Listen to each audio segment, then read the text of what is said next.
Hey, what's up, family? This is Gavin Richard. Welcome to another episode of Gavin Richard Presents. I want to talk about something that I saw yesterday. As you all know, yesterday, Sunday, was Father's Day.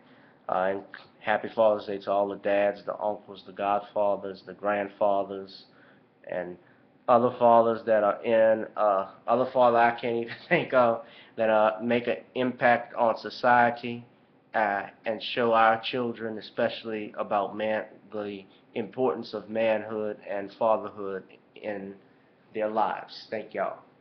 Um, and speaking on that note, I wanted to talk about something that I saw yesterday. And it was an article that I posted on my Facebook, but also it was a picture that I posted a couple of days before Father's Day that was going around, and it's a mahogany card. And it was a Hallmark card, excuse me, in the mahogany section that apparently was congratulating or celebrating Father's Day for a woman, a single parent.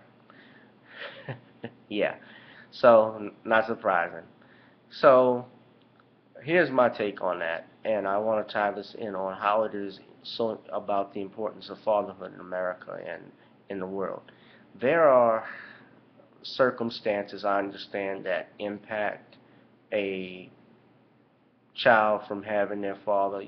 There are a lot of, especially in the African American community, I think 73% of children now live in single parent homes, especially particular black children.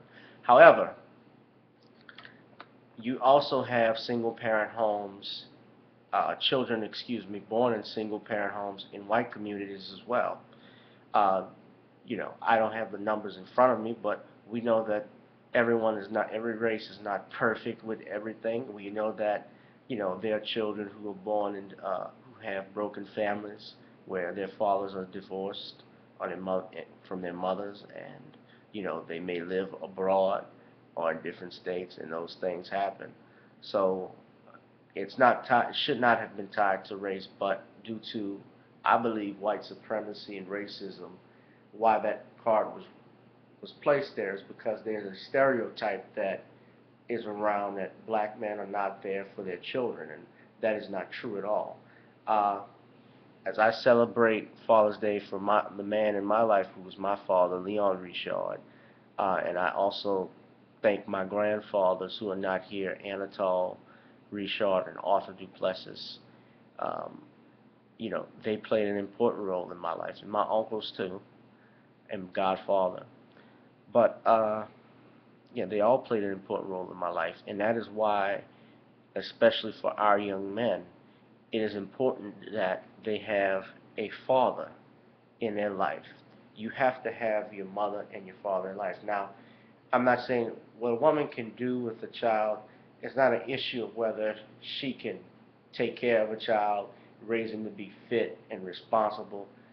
That's true. That has happened. And there are circumstances, whether that be from uh, the death of that father or that one parent, you have, economic circumstances that have been a factor.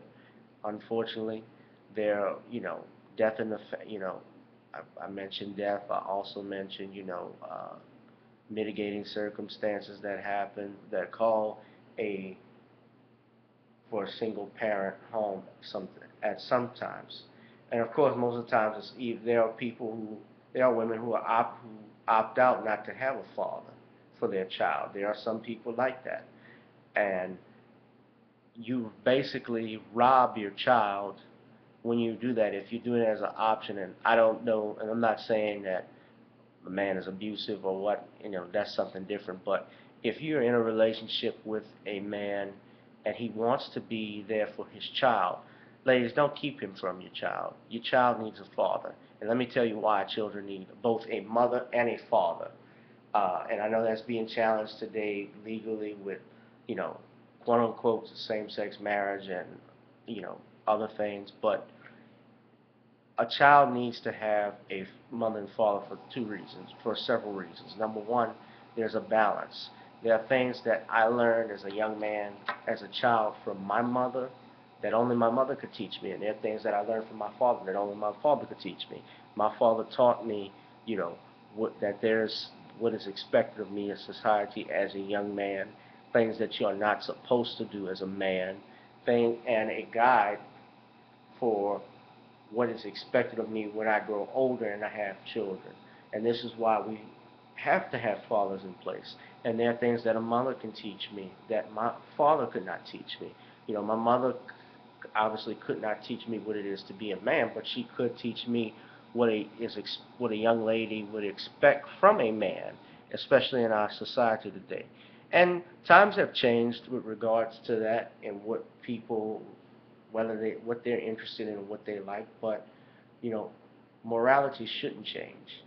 And you know, what is moral and what's comparable is that children should be able to have their father and their mother in their life. Uh, you know, I learned from my dad about the outdoors, about fishing, and uh, you know, and the love that a father can have for their child. Now, I don't have children at the moment, or none that I'm aware of at this time, but you know, one day, from what I learned from my dad, that's what I would share with the world and share with my child. And I'm sure, you know, as young ladies who have children, they will share the love that they got from their mother and from their father, and what they expect their husband to be like, especially what they can show their child. So that's why it's important that we have both a mother and father in our lives. Now, this post was not to knock women who are raising who are in single parent homes, or who are the only parent that raise a child. But my post was to say unquestionably and by definition, a woman cannot be a father, and vice versa, a man cannot be a mother. He might be an MF, but he can't be a mother. So, at any rate, you know, happy Father's Day to all the men out there. This is Gavin Richard with Gavin Richard Presents. Peace.